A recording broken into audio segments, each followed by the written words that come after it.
Baik, selain dari perbankan Big Cap, Pak Andri, sektor energi hari ini juga mengalami penguatan yang signifikan ditopang oleh saham-saham di pertambangan batubara dan juga saham-saham berbasis nikel. Tadi informasinya sudah kita sampaikan, sentimen dari Tesla tampaknya ini tampaknya memberikan andil yang cukup besar ini, terutama pergerakan untuk TINS, Inco, dan Antam di sepanjang perdagangan hari ini. Bagaimana Anda melihat perkembangan sentimen ini dan dampaknya kepada saham-saham untuk trio tambang logam ini, Pak Andri? Ya, kalau untuk logam kita sih tidak begitu melihat isu dari Tesla ya. Tanpa Tesla pun tetap nikel pun akan naik karena dari chart teknikalnya nikel pun sendiri itu dari daily-nya sudah membentuk pola inverted and soldier.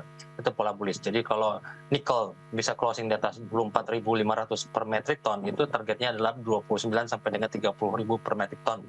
Jadi dia juga memberikan katalis juga momentum untuk saham Antam, ya, MDKA juga nikel juga ada juga Harum dan juga Inco dan juga DKFT dan lain-lainnya. Jadi ya saya pikir ya isu Tesla akan membantu momentum, tapi tanpa Tesla pun juga tetap demand-nya masih tetap tinggi di saham komoditas nikel. Kenapa? Karena nikel itu sudah drop signifikan ya dari kontrak future sendiri tertingginya 110.000 drop sampai dengan 20.000, jadi sudah diskon 80%. Jadi ini sangat murah dari sisi komoditasnya. Jadi ini juga memberikan keuntungan untuk saham komoditasnya. Saya pikir masih akan berlanjut naik hingga pekan depan ya. Itu Mas David. Analisis untuk masing-masing sahamnya. Kita ke Antam terlebih dahulu, Pak Andri. Hari ini menguat di 5,83% di 2180. Penguatannya juga sudah cukup signifikan setelah mengalami koreksi dalam sebelumnya. Analisis dan rekomendasi Anda untuk Antam? Ya, Antam sebenarnya masih bisa buy ya. Kenapa? Karena masih banyak hutang-hutang di atas atau istilahnya gap ya. Ya, gap. Target pertama di sini kita lihat di sini emang di 2380. Itu kalau tembus target berikutnya adalah 2800. Jadi emang dilihat dari sentimen nikelnya ya, dan juga dari teknikalnya pun sama. Jadi terlihat bahwa dari Antam sendiri ya membentuk pola double bottom. Jadi sekarang mengejar ke target untuk double topnya di 3.200. Jadi itu yang sekarang kita perhatikan. Ya berarti untuk Antam sendiri masih dalam major consolidation. Jadi artinya dalam bentuk jangka menengah konsolidasi antara 1.500 sampai dengan 3.200. Jadi sekarang menuju ke arah gap minimal 2380 sampai 2.800 untuk Antam. Masih direkomendasikan masuk di posisi penutupan hari ini 2180, Pak Andri, dengan target price tadi ke 3.000-an tadi? Ya kalau untuk day to day ya mungkin kita mendingan cicil beli aja karena juga agak rawan ya, karena di sini teknikalnya juga sudah overbought. Dengan kita cicil beli, misalnya kita beli 2160 termasuk 30%, nanti ada turun di bawah 2050 30%, nanti ada turun di bawah 1800 30%. Jadi dalam total kita aset masuk portfolio masuk 100%, kita dapat average minimal di 1.900-an atau kurang di 2.000. Itu Mas David. Kita bergeser ke TINS, Pak Andri. Hari ini juga menguat 3,67% di 1.555. Support dan resistennya, Pak? Ya, TINS juga sama, cuman TINS termasuk yang terlemah ya di sektor logam dibandingkan tadi Antam, Inco, dan juga MDK. Ya, dia sudah break di atas 1520, target berikutnya di sini adalah 1.600. Ya, TINS juga sama, masih ada gap-gap di atas. Ya, jadi resisten terdekat 1.600 sampai dengan di sini resistnya 1740. Ya, tapi kalau untuk medium termnya targetnya adalah gapnya di 1890 sampai dengan di sini 1990. Jadi upside-nya masih banyak ya untuk TINS karena sudah break pola ke panelnya. Jadi artinya target medium termnya bisa sampai di atas 1.800 sampai 1.900 untuk jangka menengahnya. Oke, untuk Inco, Pak Andri, singkat saja, Pak. Ya, Inco juga sama ya, rata-rata emang Inco kita sih masih, kalau nggak salah saya tadi baru lihat, emang target berikutnya adalah 7.250 sampai 7.600, itu ada gap ya di situ ini ya. Jadi emang kalau saya sih lebih prefer lihat ke chart nikel dibandingkan chart Inco atau misalnya yang lainnya. Jadi di sini resist terdekat 7.120 atau 7.200, berikutnya adalah di sini aja 7.650 atau 7.700 untuk jangka pendeknya. Jadi ini karena sudah break di atas 6.300, kecenderungan sih naik dulu karena juga belum ekstrim overbought ya, jadi masih bisa upside. Mas David. Baik, tampaknya masih terbuka cukup lebar karena penutupan hari ini 6750, potensi juga cukup tinggi peluangnya ke 7120 hingga ke 7200. Dan lagi-lagi keputusan investasi tetap pada tangan para investor dan trader pasar modal Indonesia. Pak Andri, kita lanjutkan kembali sebelum melihat saham-saham pilihan tadi dari saham-saham di sektor energi tambang logam. Nah, bagaimana dengan batu bara? Apakah view-nya masih overweight tidak Pak ini? Mengingat juga kinerja mereka tampaknya juga cukup baik dan rencana pembagian dividen juga terbuka cukup lebar, terutama untuk dividen interim. Harga komoditasnya juga meskipun berfluktuasi tapi masih bergerak di level atas, Pak Andri. Ya, kalau untuk sektor energi kita masih tetap overweight ya, atau misalnya kita malah buy untuk teknikalnya. Kenapa? Karena trennya belum peak ya, jadi emang batubara nanti akan new high lagi, rekor high lagi nanti di akhir tahun ini, juga crude juga nanti akan rebound lagi, balik lagi ke di atas 100, ya juga metal pun juga akan mengikuti. Jadi emang kalau melihat dari komoditas sendiri, kita lihatnya ke induknya ya, CRB ya, Commodity Research Bureau Index. Jadi emang saya pikir kita tetap fokus masih, kalau untuk technical sih, untuk return yang lebih tinggi tetap di coal ya. Yang kedua adalah metal, yang ketiga adalah oil. Jadi emang batubara sendiri sekarang ini koreksi wajar lah ya, kemarin karena membentuk pola double top, tapi di bawah pun juga ada bentuk pola double bottom ya, 350 sampai 370. Jadi sekarang ini kecenderungan ada di support untuk batubara. Jadi kalau saya lihat sekarang pun juga indikatornya sudah mendekati oversold. Jadi wajar saya pikir kita bisa akumulasi untuk jangka pendek ya. Untuk Samadaro, ADMR, ya Bumi juga new high lagi, akan lebih tinggi lagi, dan lain-lain, dan ITMG dan TBA juga akan menguat lebih lanjut lagi. Kebetulan sudah ada pertanyaan masuk di WhatsApp interaktif kami, Pak Andri, dari Bapak Andi di Makassar ini. Analisis teknikal untuk Adaro tampaknya masuk di posisi penutupan di sesi kedua hari ini, 31.30. Analisis Anda untuk Adaro sudah ambil posisi di penutupan hari ini, Pak Andri? Ya, kalau untuk Adaro, kalau untuk day to day, ya seharusnya bisa naik dulu ya, karena ini koreksi 4, harusnya karena tadi sudah break di atas 31.30, dan juga sempat tadi 3170 ya, sekarang ini seharusnya bisa menuju ke resistnya di 3.200 sampai dengan 3.310 itu untuk kita take profit ya, karena kalau dilihat jangka pendek ini agak masih konsolidasi, agak berat untuk tembus di atas 3.400 itu. Jadi supportnya di sini ada di 3130 sampai dengan di sini 3030 itu Mas Ebi. Jadi mendingan kita exit kalau tembus di bawah 3030. Baik, dari Adaro kita beralih ke BRMS ini, Pak Andri. Kebetulan ada beberapa penanya. Yang pertama ini tidak menyebutkan nama dan lokasi. BRMS sudah ambil posisi di 225. Selanjutnya BRMS juga ditanyakan sudah ambil posisi di 230 ini. Juga tidak menyebutkan nama dan lokasi. 230 ambil posisi. Kemudian tadi juga ambil posisi di 225. Analisis Anda untuk BRMS? Ya, kalau BRMS sebenarnya sama bagus ya, baik fundamental, teknikalnya sih kalau lihat di sini 226, target kita kemarin 300 kecapai, dan nanti akan ada lagi new high di atas 300 untuk medium termnya. Tapi kalau jangka pendek ini masih di atas 226, targetnya di sini ke 246 sampai dengan di sini ada intraday gap-nya 272, itu dulu untuk jangka pendeknya. Stop loss-nya murah di 216 sampai 206. Jadi emang ini the next-nya Bumi. Jadi artinya nanti BRMS ini sebenarnya polanya sama seperti kayak energi dan Bumi juga. Jadi karena Bumi sekarang udah naik duluan, ya nanti the next-nya adalah BRMS. Ya tadi saya bilang tadi sudah break 226, targetnya 242 sampai 272 untuk Mas David. Oke, langsung saja kita ke Bumi, Pak Andri. Hari ini menguat di 23,89% ini. Pertanyaan masuk, ada beberapa juga menanyakan Bumi, apakah sudah saatnya untuk profit taking, Pak Andri? Tergantung. Bumi sendiri kalau saya lihat untuk medium termnya belum peak ya, bisa di atas 200. Jadi tapi tetap harus kita jaga juga supportnya. Jadi karena ini sekarang ini baru break di atas 122, ini artinya masuk wave 3, jadi artinya masih ada wave 5 selanjutnya. Jadi the next targetnya adalah 156. Jadi 156 kalau break dengan volume yang tinggi, target berikut adalah 176 sampai dengan 210. Jadi tergantung kebutuhan. Jadi kalau yang kami ini memang perlu pakai stop loss ya, jadi emang atau starting stop. Jadi selama Bumi masih di atas 122 sampai dengan 105, saya pikir masih hold untuk jangka menengah. Tapi kalau untuk jangka trading, ya kita stop lossnya di 1230 sampai 122 untuk kita trading. Targetnya seharusnya bisa menuju ke 150, 156 dulu. Resist dari high sebelumnya di beberapa tahun yang lalu. Ya, hari ini bumi mengalami penguatan signifikan pemirsa di 23,89% dan ditutup di level 140 dan tadi juga sudah disampaikan trading untuk jangka menengah dan trading untuk jangka pendek di mana salah satu keyword yang disampaikan adalah untuk posisi stop loss-nya pemirsa yang harus diperhatikan. Jangka pendek tadi ada di 122 hingga 105, jangka menengah di 130 hingga 122 dan lagi-lagi keputusan investasi tetap ada di tangan para investor dan trader pasar modal Indonesia. Pak Andri, sebelum kita lanjutkan, kita akan coba lihat terlebih dahulu saham-saham pilihan apa saja yang Anda rekomendasikan, terutama untuk perdagangan esok hari, dan mungkin saja bisa menjadi salah satu referensi bagi para investor atau pemirsa IDX Channel.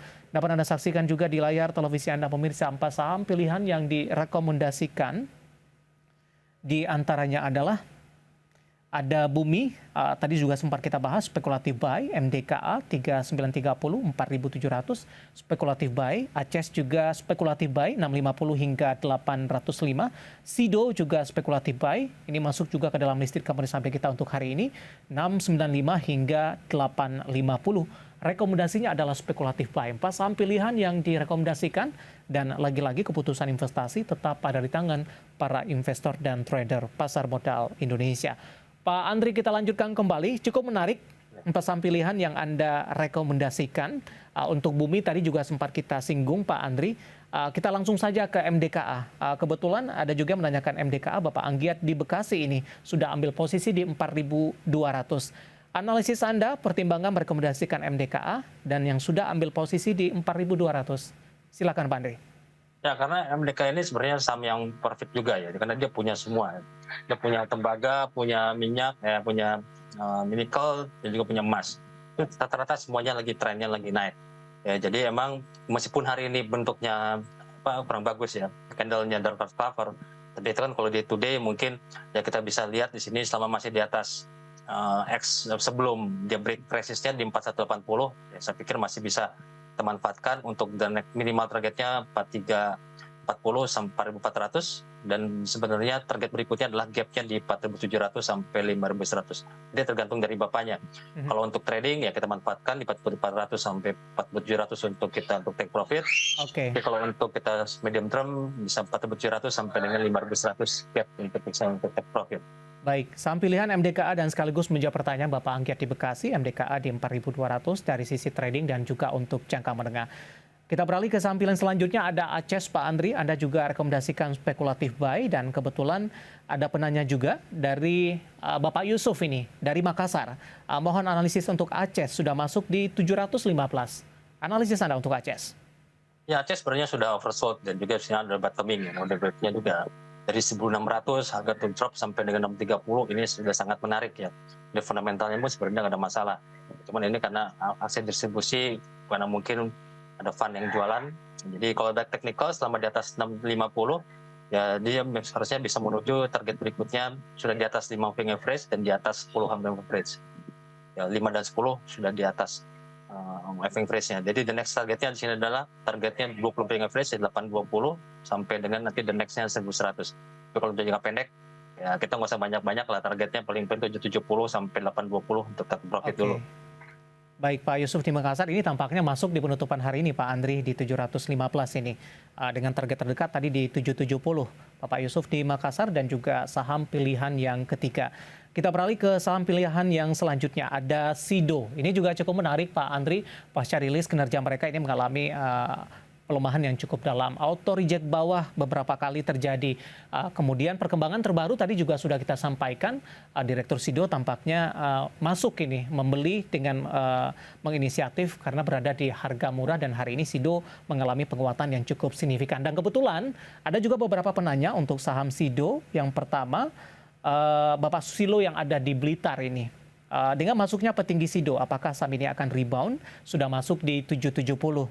Kemudian SIDO juga ditanyakan oleh Bapak Santoso di Kediri.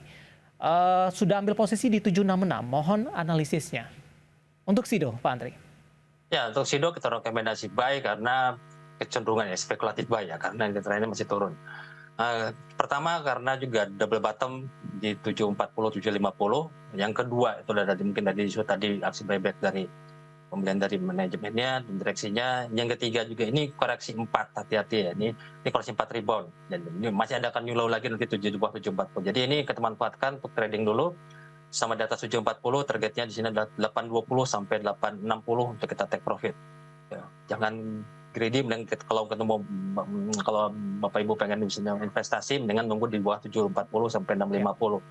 Tapi kalau untuk trading ya tadi saya bilang tadi masih bisa kita spekulasi karena sudah break di atas 775 dan next targetnya adalah di sini 820 sampai dengan 860 untuk kita take profit. Saya akan coba sapa Ibu Rini terlebih dahulu dari Jakarta. Mohon analisis saham Tebik sudah masuk di 3010 support dan resistennya. Silakan Pak Andri untuk Tebik, Pak. Ya, kalau TB ini wajar masuk koreksi C, jadi emang drop ya kemarin. Jadi resistnya di sini masih di 3060 sampai dengan 3120. Untuk krusial dia untuk breakoutnya di atas 3190. Supportnya ada di low hari ini 2980 dan juga di 2950.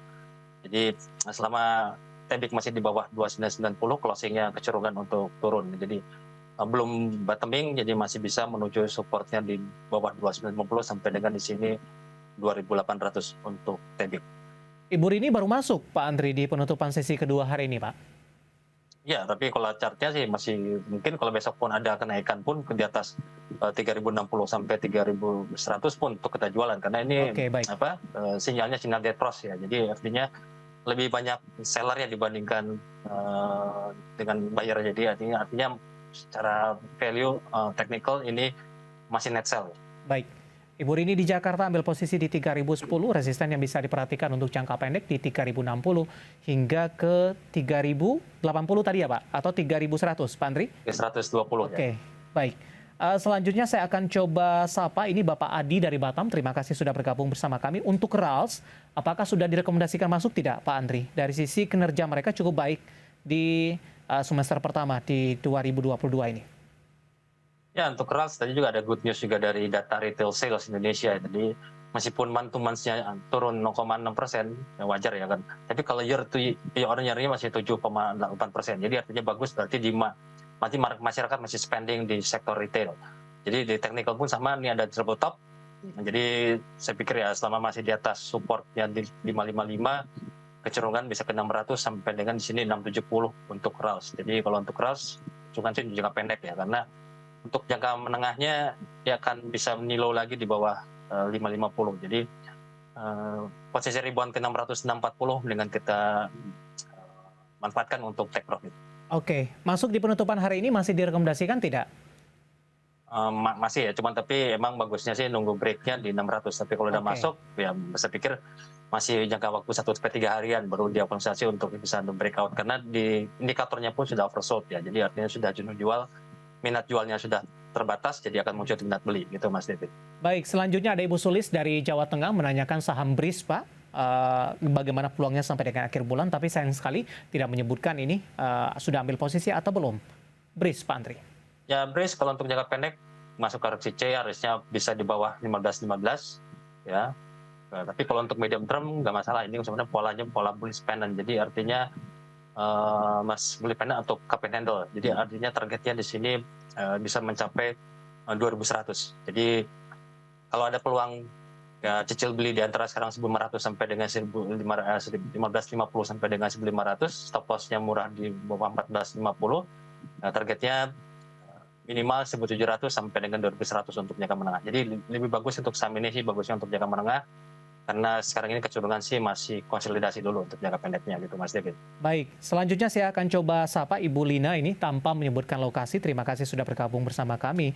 Untuk saham SMMT Pak, Golden Eagle Energy Tbk hari ini menguat di 10,00% di 880. Tapi sayang Ibu Lina ini masih nyangkut di harga 900-an. Sebenarnya tinggal beberapa poin lagi untuk menyentuh ke level ini. Pak Andri, strateginya Pak, paling tidak untuk minimalkan kerugian yang terjadi atau peluang SMNT untuk melewati level 900-an, Pak Andri?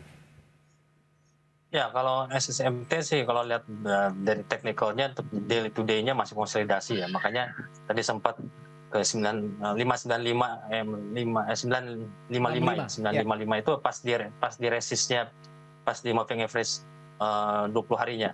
Ya makanya ketahan. Jadi tapi di bawahnya pun juga dia masih ditahan di 5 hari moving average-nya di 805. Jadi masih bertengger range-nya antara 5 sampai 20 hari moving average. Tapi kondisinya sudah oversold. Jadi artinya besok saya pikir ya bisa mencoba di atas 875 sampai dengan sini 930 lagi. Tapi kalau untuk medium term di sini juga ada potensi naik dulu karena juga sudah oversold ya, tidak jenuh jual. Jadi seharusnya bisa di atas 1065 sampai dengan 1300 untuk SSMP. Jadi gantung di kebutuhan. Kalau untuk medium term bisa 1200-300, tapi untuk jangka pendek tadi masih terjebak di 5 sampai 20 moving average. Ya minimal targetnya 965. Oke, kalau sudah ambil posisi di 900 tadi Pak Andri di hold saja? Ya meskipun masih bisa hold ya, karena kondisinya juga di technicalnya sudah oversold dan juga hari ini kan candle-nya kan hijau. Ya, jadi setelah 3 hari merah ya hari ini hijau berarti sudah muncul minat beli, jadi bisa untuk kita manfaatkan untuk kita untuk trading jangka pendek. Baik, ada Ibu Lina SMMT sudah ambil posisi di 900. Sayang sekali Pak Andri, waktu kita cukup terbatas dan tampaknya pembahasan tadi sekaligus mengakhiri kebersamaan kita di IDX dengan session closing untuk kali ini. Pak Andri, terima kasih sekali lagi, sehat selalu Pak. Ya. Sama-sama, terima kasih. Baik, selamat sore, ada Bapak Andri Zakaria selaku Head of Technical Analyst PT BNI Sekuritas.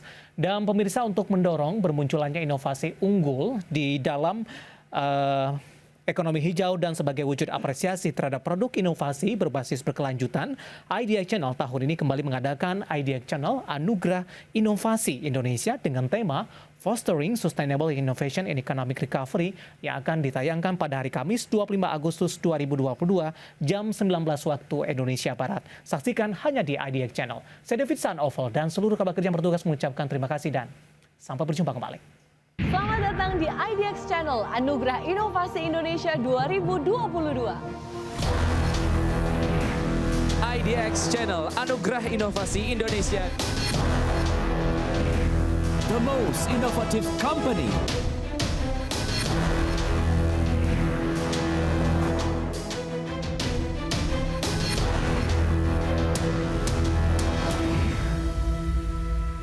IDX Channel Anugerah Inovasi Indonesia tahun 2022 adalah suatu ajang penganugerahan dan apresiasi kepada perusahaan-perusahaan yang telah menunjukkan inisiatif inovasi yang unggul, berdampak luas, dan berkelanjutan. Saksikan IDX Channel Anugerah Inovasi Indonesia 2022 hanya di IDX Channel.